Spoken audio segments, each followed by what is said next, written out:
ITB के शौर्य सम्मान 2025 के आज के इस कार्यक्रम में आईटीबी के एमडी और माननीय सांसद श्री कार्तिकेय शर्मा जी, आईटीबी के सीईओ श्रीमती ऐश्वर्या पंडित जी,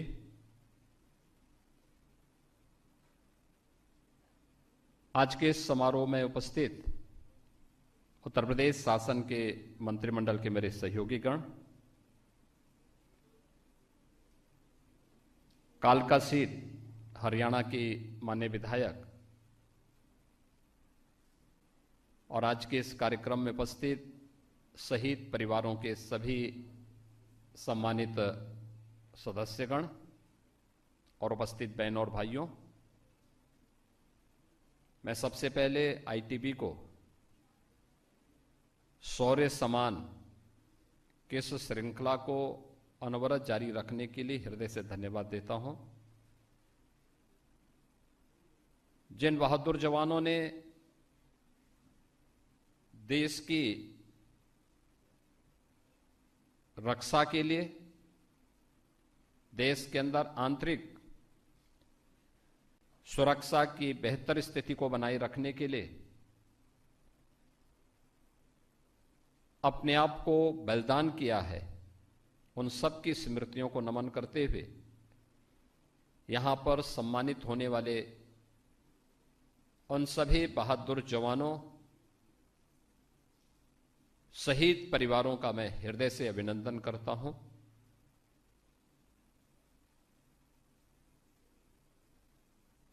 भारत की परंपरा इस बारे में हमेशा से हमें प्रेरित करती रही है कि शहीद का बलिदान कौम की जिंदगी होती है। देश के लिए, धर्म के लिए बलिदान होने वाली ये लंबी श्रृंखला सदैव से समाज को एक नया जीवन देती रही है। और इसीलिए तो जब आजादी के अमृत महोत्सव कार्यक्रम के अवसर पर प्रधानमंत्री मोदी जी ने देशवासियों के सामने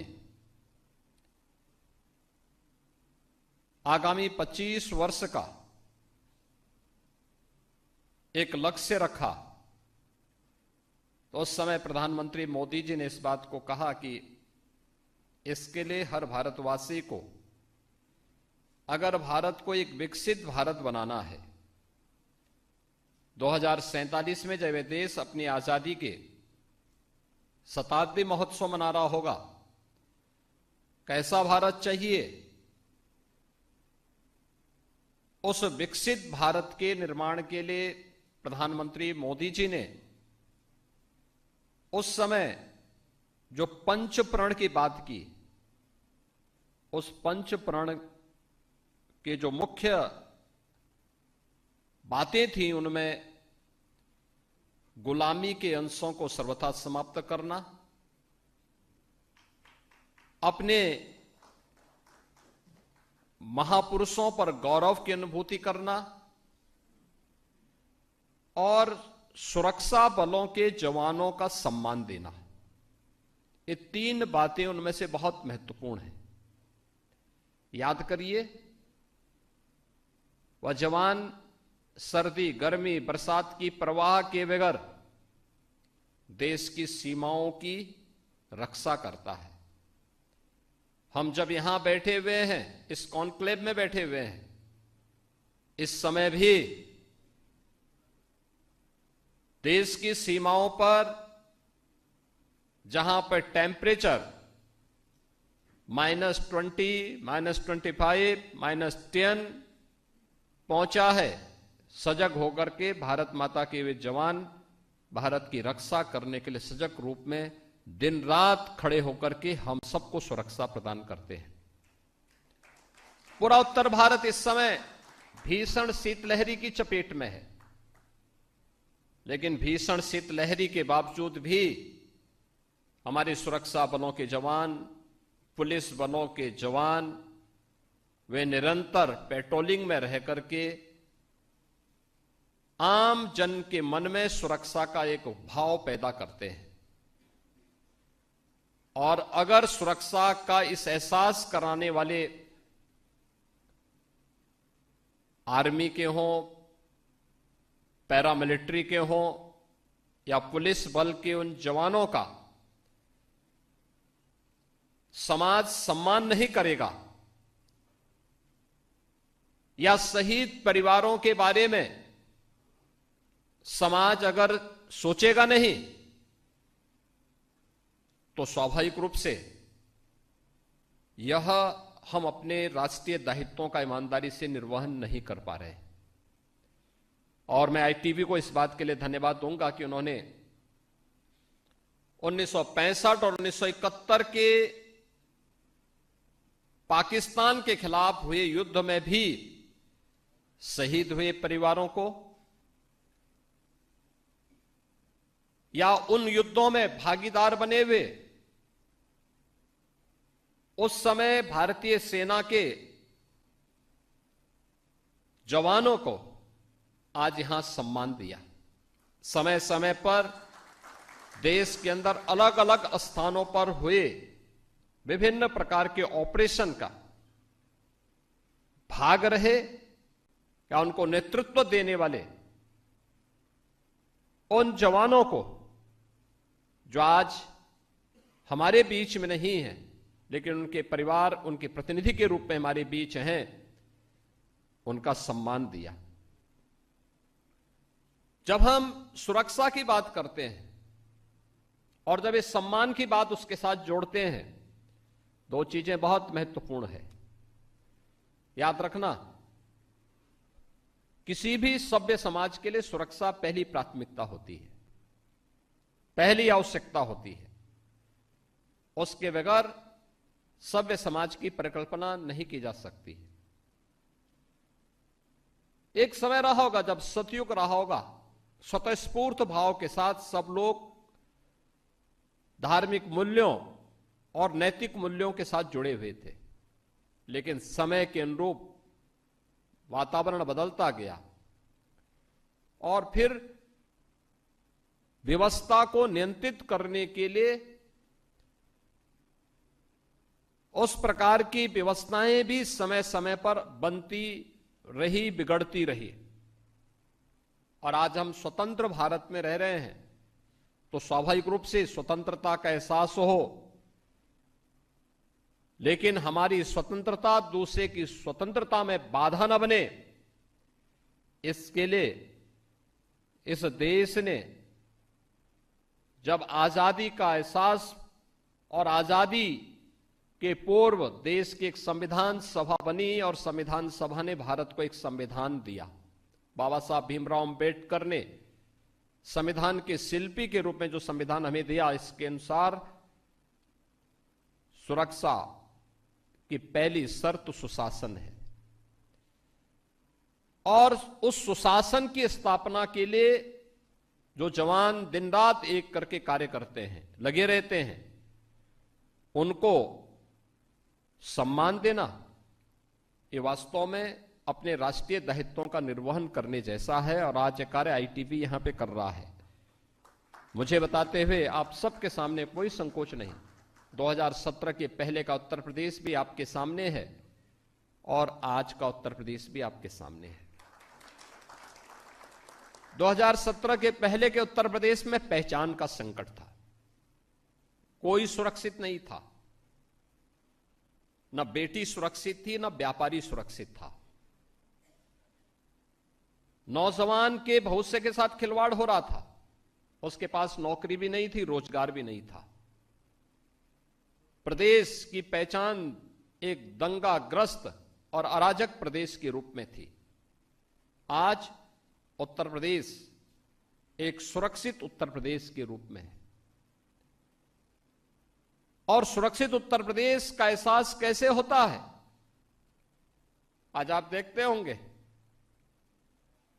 कि स्वतःस्फूर्त भाव के साथ सभी कार्यक्रम प्रदेश के अंदर संचालित हो रहे हैं। तंत्र वही है, केवल सरकार के चेहरे बदल गए। ये वही प्रदेश जहां पहले कोई निवेश नहीं करता था, ये वही प्रदेश जहां पे 2017 के पहले एक भी परीक्षा ऐसी नहीं थी जिसकी शुचिता और पारदर्शिता पर गंभीर प्रश्न न खड़े हुए हों। ये वही प्रदेश है जहां का नौजवान पलायन करने के लिए मजबूर होता था। ये वही प्रदेश है जहां पर प्रत्येक सप्ताह 2 से 3 बड़े बड़े दंगे होते थे। आज उस प्रदेश में हम कह सकते हैं कि दंगा मुक्त प्रदेश है। दुनिया का सर्वाधिक निवेश को आमंत्रित करने वाला प्रदेश है। बिना भेदभाव के प्रत्येक तबके के व्यक्ति को योग्यता के आधार पर नौकरी की, सरकारी नौकरी देने की भी और निजी क्षेत्र में भी रोजगार और नौकरी उपलब्ध कराने की गारंटी देने वाला प्रदेश है। जिस प्रदेश में पहले 40,000 करोड़ रुपए का निवेश नहीं आता था, आज उस प्रदेश में हमें 40 लाख करोड़ रुपए के निवेश के प्रस्ताव प्राप्त होते हैं। जिस प्रदेश में पहले 100 नौकरी निकलती थी, 10 लाख लोग एप्लीकेंट होते थे, आज उस प्रदेश में जब निवेश आता है 40 लाख करोड़ का, तो अपने साथ 1.25 करोड़ नौकरी की गारंटी भी देता है। ये बदली हुई जो परिस्थितियां हैं, इसकी नींव में सुरक्षा और कानून व्यवस्था की बेहतर स्थिति कारण है। लेकिन इसके लिए हम लोगों ने अपने जवान भी खोए हैं और इसीलिए प्रदेश सरकार ने 2017 में आने के बाद अपनी एक पॉलिसी भी बनाई। पॉलिसी ये बनाई कि कोई जवान सुरक्षा और कानून व्यवस्था की स्थिति को बनाए रखते हुए शहीद होता है तो उसके परिवार का जिम्मेदारी सरकार लेगी। और सेना हो, अर्धसेना हो या पुलिस बल के जवान हो, हमने इसके लिए तमाम रिफॉर्म किए। ट्रेनिंग के तरीकों को बदला, उसमें उनकी क्षमता को बढ़ाया, पुलिस के अवस्थापना सुविधाओं को हमने विस्तार दिया। 1.5 लाख से अधिक पुलिस कार्मिकों के जो पद खाली पड़े हुए थे उनको भरने का काम किया। आज परिणाम है, 2017 के पहले पुलिस भागती थी, अपराधी पीछे से दौड़ाता था। आज 17 के बाद अपराधी हाँफते हाँफते मर रहा है और पुलिस उसके और उसके आकाओं को सही जगह पहुंचाने का काम भी कर रही है। ये जो बदला हुआ स्वरूप है, यह नए भारत के, नए उत्तर प्रदेश की पहचान को दिखाता है, जहां सुरक्षा भी है, सम्मान भी है, अपनी पहचान भी है और इंफ्रास्ट्रक्चर के बड़े बड़े कार्य भी है। आज उत्तर प्रदेश गंगा एक्सप्रेसवे जब इस वर्ष के अंत में बनकर के तैयार होगा, देश का 55% एक्सप्रेसवे उत्तर प्रदेश के पास होगा। सबसे अधिक रेलवे नेटवर्क वाला प्रदेश उत्तर प्रदेश, सबसे ज्यादा एयरपोर्ट वाला प्रदेश उत्तर प्रदेश, सबसे ज्यादा मेट्रो संचालित करने वाला प्रदेश उत्तर प्रदेश, सबसे ज्यादा नगर निकायों को रखने वाला प्रदेश उत्तर प्रदेश और भारत की आस्था को भी गौरव के साथ आगे बढ़ाने वाला उत्तर प्रदेश। यह शौर्य सम्मान जब हो रहा है, इस शौर्य सम्मान के ठीक एक सप्ताह के बाद 13 जनवरी से और 26 फरवरी के बीच दुनिया का सबसे बड़ा धार्मिक और आध्यात्मिक समागम प्रयागराज की धरती पे होने जा रहा है। महाकुंभ प्रयागराज 2025। कहते हैं, शास्त्रीय प्रमाण इस बात को कहते हैं कि 144 वर्ष के बाद यह मुहूर्त आया है। प्रयागराज को कुंभ के बहाने कैसी उसकी कायाकल्प हुई है। आज आप जाइए, जो 5 वर्ष 6 वर्ष पहले प्रयागराज गया होगा, जो 7 वर्ष पहले प्रयागराज गया होगा, आज के नए प्रयागराज को पहचान नहीं पाएगा। तो जाएं वहां, देखें थोड़ा कैसे विकास होता है, एक सिटी के डेवलपमेंट की प्लान को कैसे आगे बढ़ाया जा सकता है इन आयोजनों के माध्यम से। आज नए प्रयागराज में आप देख सकते हैं। अकेले इस वर्ष ही महाकुंभ के लिए, आने वाले श्रद्धालुओं की सुविधा के लिए हमने प्रयागराज सिटी को और उसके अगल बगल के जनपदों को भी विकास की धुरी बना करके वहां का एक व्यवस्थित विकास की रूपरेखा तैयार की।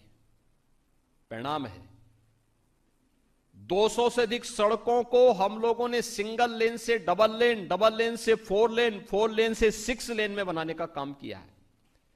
14 नए फ्लाईओवर अकेले एक सिटी के अंदर 1 वर्ष के अंदर बनकर के तैयार हुए। रेलवे स्टेशनों का पुनरुद्धार हुआ है।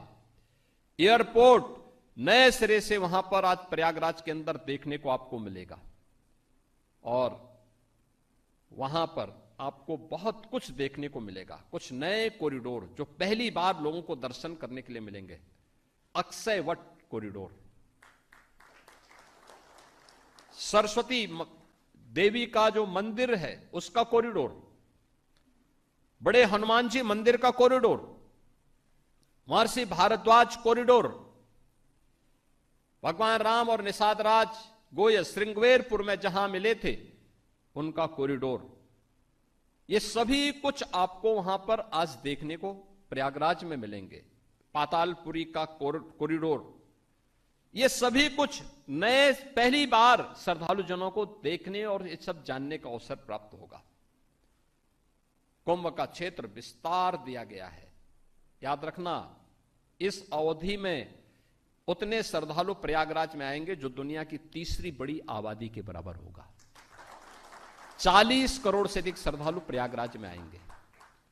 12 से 15 किलोमीटर के घाट बनाए गए हैं। एक दिन में 10 करोड़ श्रद्धालु भी आ गए तो वह आसानी से त्रिवेणी में, मां गंगा, यमुना और सरस्वती की त्रिवेणी में वहां पे डुबकी लगा करके पुण्य प्राप्त करने के अधिकारी हो सकते हैं। कोई समस्या नहीं आएगी।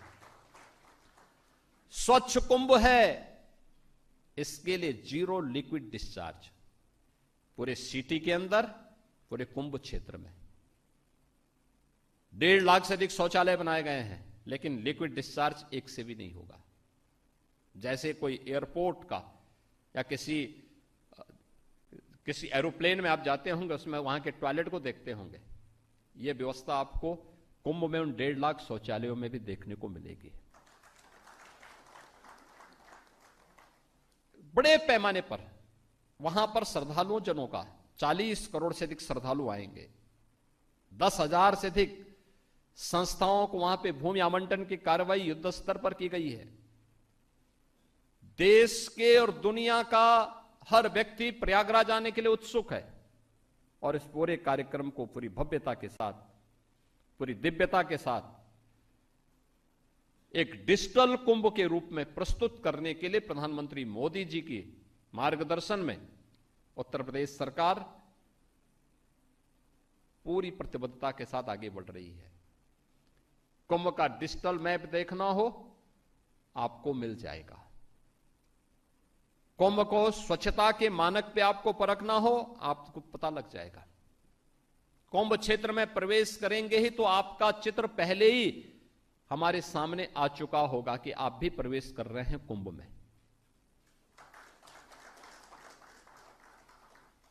सुरक्षा को डिजिटल फॉर्म में हमने ले लिया है। ट्रैफिक डिजिटल ट्रैफिक के रूप में देखने को मिलेगा। स्वच्छता, ट्रैफिक स्वच्छता का हो या फिर अन्य जितने भी कार्य हैं, डिजिटली वहां पर हम सबको देखने को प्राप्त होगा। और इसलिए इस सदी का ये कुंभ डिजिटल कुंभ के रूप में भी जाना जाएगा। हम आस्था और आधुनिकता के एक महासमागम के रूप में प्रयागराज कुंभ को तैयार कर चुके हैं। और मैं आईटीवी से जुड़े हुए सभी दर्शकों से यही कहूंगा, वे आए, आस्था के साथ आए, बड़ी श्रद्धा के साथ आए। भारत की संस्कृति की इस महासमागम का हिस्सा बने। प्रयागराज आकर के उनको सुखद अनुभूति होगी और प्रयागराज के उपरांत विरासत और विकास का जो एक अद्भुत समन्वय प्रधानमंत्री मोदी जी के नेतृत्व में देश के अंदर चल रहा है, वे देखें, अयोध्या भी आए, काशी भी जाएं, मां विंध्यवासिनी के धाम में जाएं, चित्रकूट में जाएं, लखनऊ में आए, लखनऊ से आप श्रृंगवेर, यहां आपके चाहे वह प्रयागराज के पास श्रृंगवेरपुर धाम में हो या फिर आपके सीतापुर जनपद में, अपने उन पवित्र तीर्थों का दर्शन करें। आपको अब बहुत कुछ उत्तर प्रदेश में भारत की आध्यात्मिक विरासत के साथ जुड़ने का एक अवसर प्राप्त होगा। आज के इस अवसर पर मैं आईटीबी को एक बार फिर से इस कॉन्क्लेव के लिए हृदय से धन्यवाद देता हूं। उन सभी शहीद जवानों को जिन्होंने भारत माता के लिए अपने आप को बलिदान किया, उनकी स्मृतियों को नमन करता हूं। जिन सदस्यों को आज यहां सम्मानित करने के लिए बुलाया गया है, उन सभी को भी मैं हृदय से अभिनंदन करते हुए, बधाई देते हुए आईटीबी को इस पूरे कार्यक्रम को आगे बढ़ाने के लिए एक बार फिर से धन्यवाद देते हुए अपनी वाणी को विराम देता हूं। धन्यवाद। जय हिंद।